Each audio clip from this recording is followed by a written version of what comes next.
far, we see that the edema is the stroma is very edematous, meaning the cells are kind of spaced apart.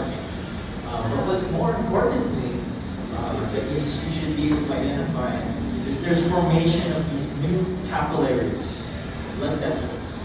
It's angiogenesis. What type of tissue do you think you're looking at here?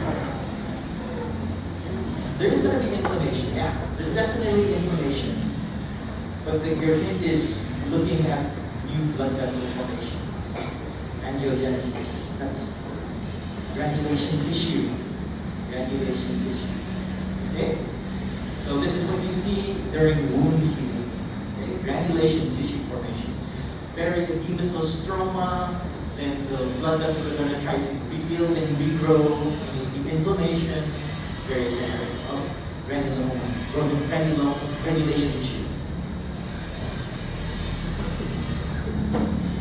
Here's a cell, or here's a tissue I did not show you last week. I think you didn't get a chance to see this one. So first off, what organ is this? Liver. What do you see? What's abnormal in this liver? What are these little white areas? Lipid droplets and lipid globules. So this is, what would you call this condition? Fatty liver, or would you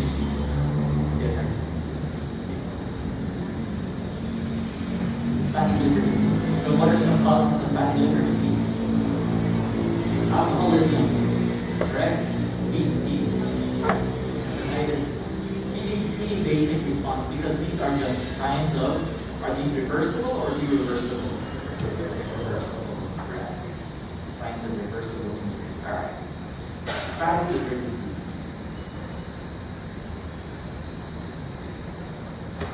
You got another one. Look at this one. Where are the viable liver cells seen? Look at yes, around the portal triad. So here's a portal triad. Remember, branch of portal vein, branch of lymphatic artery at the flow of blood, and then we have the other two. But the cells around it are still alive. You see? They're still alive. But as we go further away, we start to see some congestion. Sinuses are being filled. And then now some of them are even necrotic here. So as we go further away from the portal triad, we see this necrosis. So that is going to be, the necrosis is surrounding the central veins. That's central lobular necrosis. So what do you think this condition is? Liver cirrhosis means that there is fibrous deposition. So not yet scar tissue. That can actually occur later in this course of disease. So that's a fair one. But in cardiac sclerosis, liver cirrhosis, you see deposition of collagen, which we don't see yet. So, but before that, yes, I heard it, chronic massive congestion or chronic venous congestion of the liver. And what would be the analogy that we use to describe its gross appearance? Not genetic liver. So you can really see that the tissues are really still alive near the portal triad. But farther away, it's necrosis. So this would be the dark brown areas that you see in the nutmeg, and then this necrotic or the yellow areas. Okay? So nutmeg liver is the analogy. That's the buzzword. If you see that, it's pathology pearl. Oh yeah, now we have, this is the one when you get into later stage. Now instead of necrosis, you just have scar tissue, you have collagen now. So it's already trying to repair and replace the dead tissues. And you know, in the human liver, you're not supposed to have this much scar tissue. In pigs, you have that nice hepatic lobule in the histology of the liver, but not in humans. So you can see this thick bundles of collagen, which kind of look like trabeculae. But it's not real trabeculae. The trabeculae is supposed to be the invagination of the capsule. So this is an end result of it's not just seen in, these fibrosis can be seen in many conditions, but in this particular specimen, this was due to a chronic congestion. So eventually this is now what we call as cardiac cirrhosis. Even though it's not the heart, because the underlying pathology was heart failure, causing the damage of this liver. cardiac sclerosis. So it's been repaired. Most of the dead areas have been replaced by collagen. Cardiac sclerosis.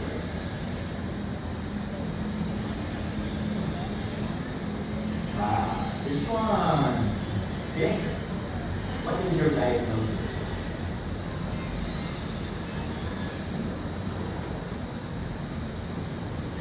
Is it benign? Is it malignant? It's benign.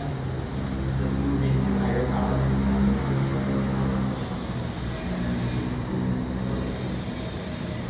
We'll look here at the muscularis propria. And what do you see? Neutrophils. So neutrophils within the muscularis propria of the appendix. So therefore, this is acute appendicitis. This is an appendix, but look how dilated the lumen is. It's very dilated. And look in this area. What happened to the epithelium? It's ulcerated. It's gone. So the lumen was really dilated. Probably there was a leak earlier. Yeah, there's an abscess here inside the lumen. This is what type of necrosis that you see in abscess. Go back to this also has some other stuff. Probably a lot of bacteria as well.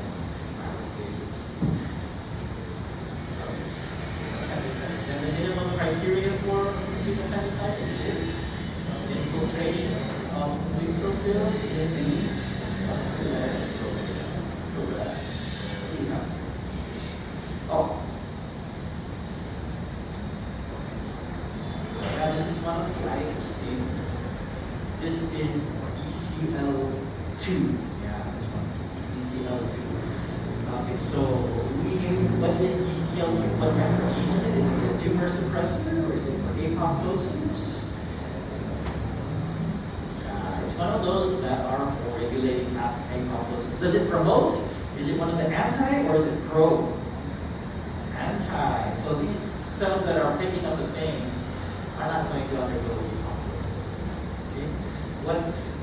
What type of lymphoma is associated with a translocation of your BCL2 with your IgH hemoglobin heavy chain? That's follicular lymphoma. Although you may see that translation in other types of lymphoma, but that's classic of follicular lymphoma. Don't worry about that, that's a little bit more specific. We'll learn more about lymphomas later, but I just want you to know what is a positive stain, what's the function of BCL2, and then you should also know how it's staining, because these immunohistochemical stainings, they have different patterns. Let's take a look at them. What do you think is actually taking up the stain? Is it the cell membrane? Is it the cytoplasm? Is it the nucleus? So if it's undergoing mitosis, the important part is nuclear. So it's a nuclear staining. Don't worry, I'll show you another one to show you other types of staining. So this is just to get you introduced to immunohistochemical staining, because this is a trend, molecular and immunohistochemical staining.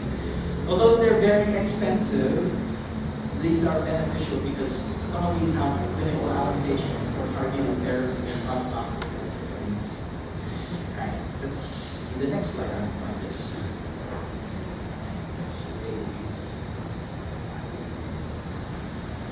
Oh, yeah. Okay, so what organ do you think this is? Yeah, it's a lung, but what's wrong with the lung? Look at this alveoli. It's filled with, yeah, so that is pulmonary effusion if it's fluid in the pleural cavities. This is pulmonary edema. Pulmonary edema. The staining might not be good to see the heart failure cells because they're supposed to have this brown pigment, but I think everything's a little bit too weak for the staining. Oh, there's one here in the middle. It's a little bit brown. You see a little bit of the brown color in the cell in the center. But the staining is a little bit over pink. But that would be your heart failure cells. What are the heart failure cells? Your macrophages that, do they have microfiche? Melanin pigment? You consider it because they are ingesting the big red blood cells. And heart failure cells. Okay. Pulmonary. Nice.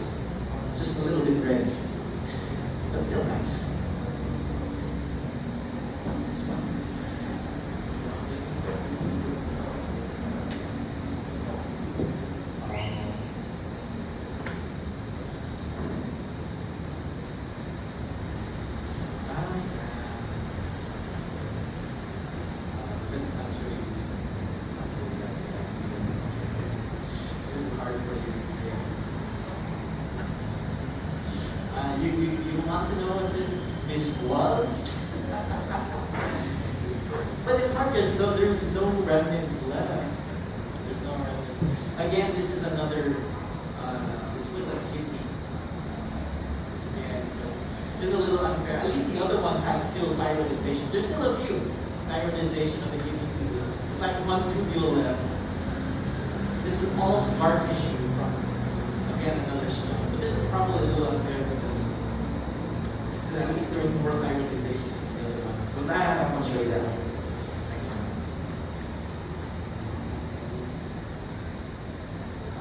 Oh, this one still has it. There's the thyroidization.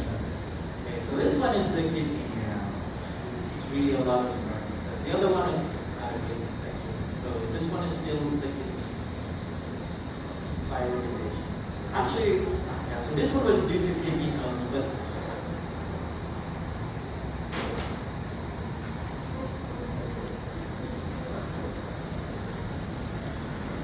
yeah, this one's good slide. It's just really red. You know what organ this is? You definitely have runner's glands. There's no runner's glands. Any guesses? I know the slide is, the staining is quite bad.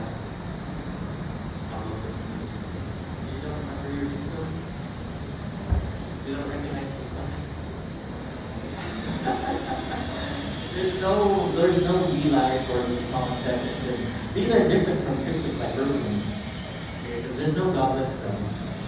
So it's just the staining is really bad. But even with the staining, you should be able to identify the part. But anyway, this is the viable part. That's the normal part here. Let's find the abnormal. And here it is. So we see the mucosa here. And then what happens to the mucosa? It's dead. This is the gastric ulcer. So let's look at the layer. So this upper layer here is all dead necrotic tissues. You can see shadowy outlines of what used to be the gastric glands and the gastric. It's basically you can see the somewhat architecture there. And then if you go below it, that's the next layer after the zone of necrosis. Granulation tissue. You see little lumens of tiny blood vessels. So this is granulation tissue. Little lumens, little holes that you see. There are lumens of tiny capillaries that are forming to repair the tissue. And then in the deeper layer, now we see fibrosis. It got cut off in my slides. And then finally there's the muscular layer to go down. That's normal. So those are the different layers. So what are the risk factors for a gastric ulcer? Smoking, correct. That's one. H. pylori, and the last one is chronic and sick. So this is a big one. Wow, this is a pretty big ulcer. Wow. So if you want to see H. pylori, you can use super statements. Spread test if you like. There's other things. All right, what else do we have? Okay. Another immunohistochemical stain. This stain is a, you know what organ this is, even though it's not HB. There's your cryptic bilirubin. That's your cryptic bilirubin. This is the colon. No villi. So what's taking up the stain here? Let's take a look at the pattern. So is this cytoplasmic, membranous, nuclear, Golgi body? Yes, the nucleus. So this is another nuclear stain. This stain is very common. We do this in colon cancer. This stain is MMR. Remember MMR from my lecture? What type of gene does that do? Yeah, it's DNA repair. Mix match repair. It fixes little errors in your DNA. Okay? So its presence is good because this is actually normal. This is normal coding. But when you lose that MMR, that's going to make tissues more susceptible to DNA damage because they can't repair it. So you see MMR a lot in colon cancer, but usually the first gene that's mutated in colon cancer is actually, remember, what was the guardian of the colonic? APC, yes. APC, that's usually the first mutation. As it gets a little bit unclear and unclear. It accumulates other mutations. Okay? So usually the first is ABC mutation. Okay? Then you can have some. What syndrome is associated with a congenital defect in MMR? Remember the syndrome? Okay, study on it later because you'll learn it in genetics. But yeah, sometimes there are genetic diseases that they have an inherent defect in these genes. One of them is MMR, and it produces a very distinct pattern of syndromes, and they're very susceptible to colon cancer. You'll learn about that. No worries. Let's not stress ourselves. Next one. Very beautiful statement.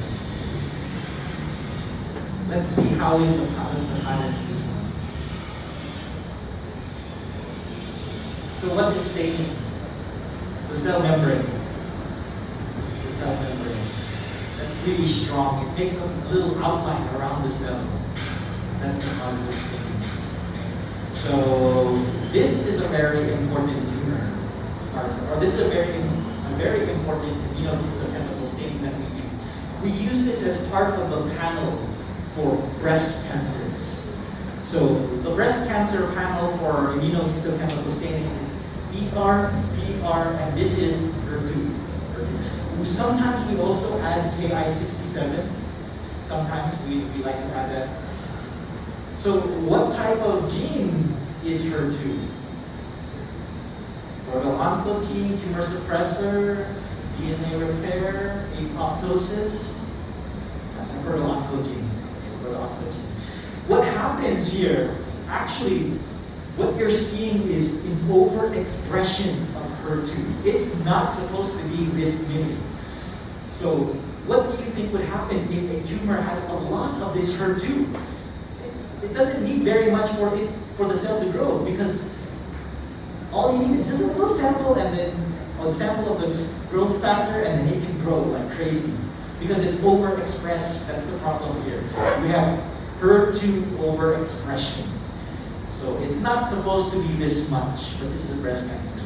And why is this important clinically? Because there is targeted therapy against this HER2 receptor. We can target this specific HER2 receptor for chemotherapy. But likewise, that's the same for ER and PR. So to breast cancers that are ER, PR positive, they have usually a better prognosis because we can target them. But that's not always the case. There are some that are still bad, even if it's not always cut in sand or stone. So very beautiful membranous pattern of HER2. So when we go to female reproductive, I'll show you the full panel. Okay? For now, I just want you to be familiar with the different staining patterns, membranous, and maybe a few of the common ones that I'm showing you now.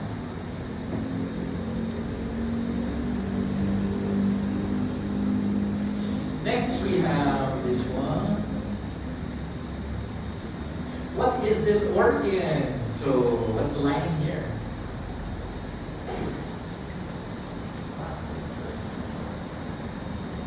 What's the lining epithelium?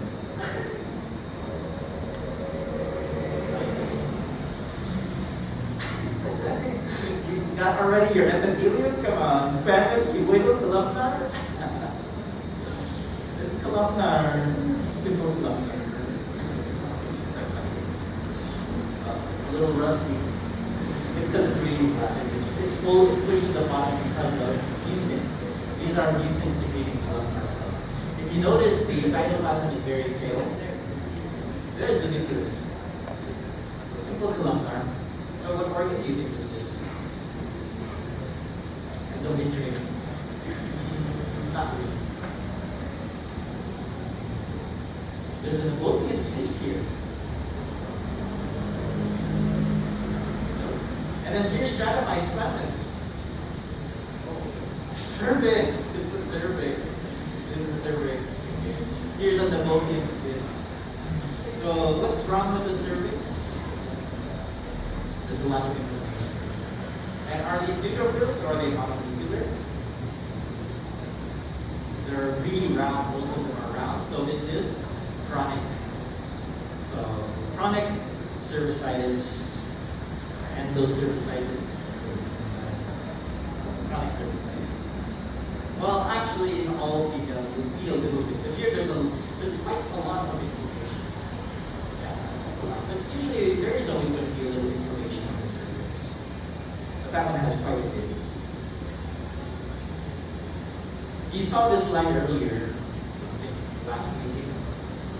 So, oh, here it is. So, what is this one? Is this a red ink mark or a white ink mark? Red ink mark is correct. Red ink mark is correct. So, is this because of atrial occlusion or venous occlusion? Okay, what's the golden hour that you need to give this? Yeah, so there are a lot of stuff. You already took up a lot. Very good job. What else do we have?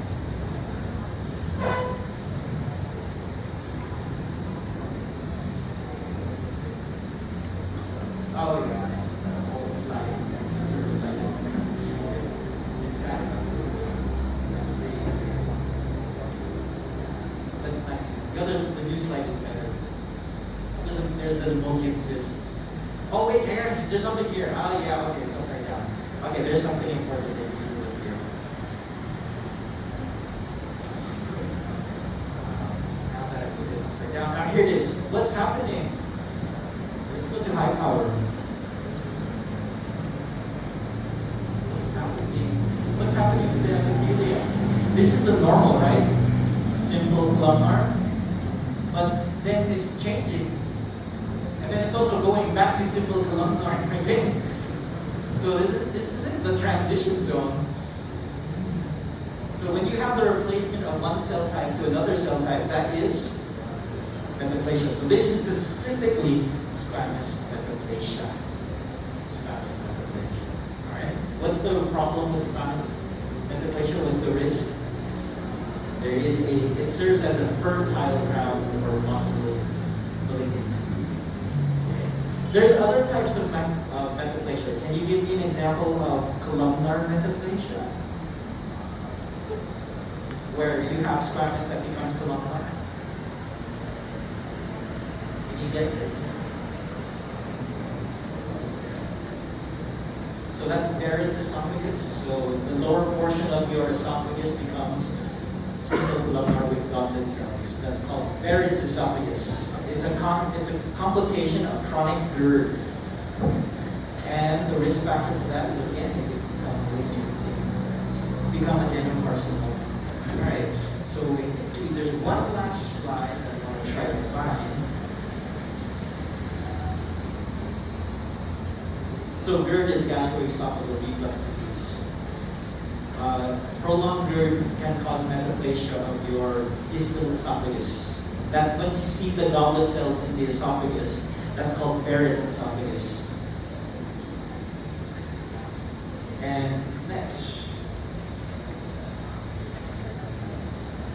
So what are these invaginations that we see here? Look at this gland that's kind of going into the muscular layer. What is that called? Rhacatancia. Okay. We also have something else.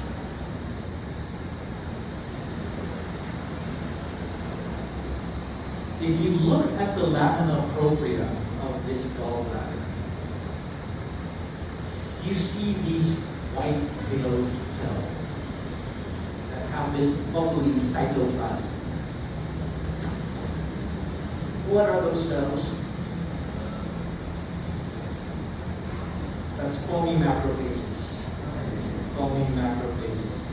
So sometimes when you get chronic cholecystitis, the mucosa becomes really red and inflamed because of hemorrhage. And then you have these little white spots because of these foamy macrophage. And then the gallbladder will look like a strawberry. Hence the term, this would be strawberry gallbladder. So these little foamy macrophages, so they impart a little white discoloration to the mucosa. We call that cholesterolosis. When you have that group of those foamy macrophages, like what you saw there, that's cholesterolosis. Cholesterolosis. There's another Rakutansky. Look how far this Rakutansky is. To the untrained eye, you might think this is cancer because it's really going down. But to be sure, let's look at the cells. Are they really atypical? Not so much. But the thing about the gallbladder cancer in general is very sneaky. Sometimes it can actually look really well differentiated. So what you have to look for as a pathologist is usually a prominent nucleolus. Because it actually can resemble this, but it has a prominent nucleolus. So it's very subtle. The amount of atypia in some gallbladder carcinomas are very mild. And another thing to look at is the orientation of the glands. Okay? So Rakutansky-Ashkoff sinuses, they usually go like up and down, perpendicular to the direction. Whereas malignant cancers tend to go in this direction, in the direction of the muscle. But Rakutansky tends to go downwards because it's an invagination. So slight little clues to help you with that. Okay? That's probably a little bit advanced for you guys. You'll learn it more in your digester. All right. So those are the various slides. Oh, well, I can show you this one. I'll get from the slide.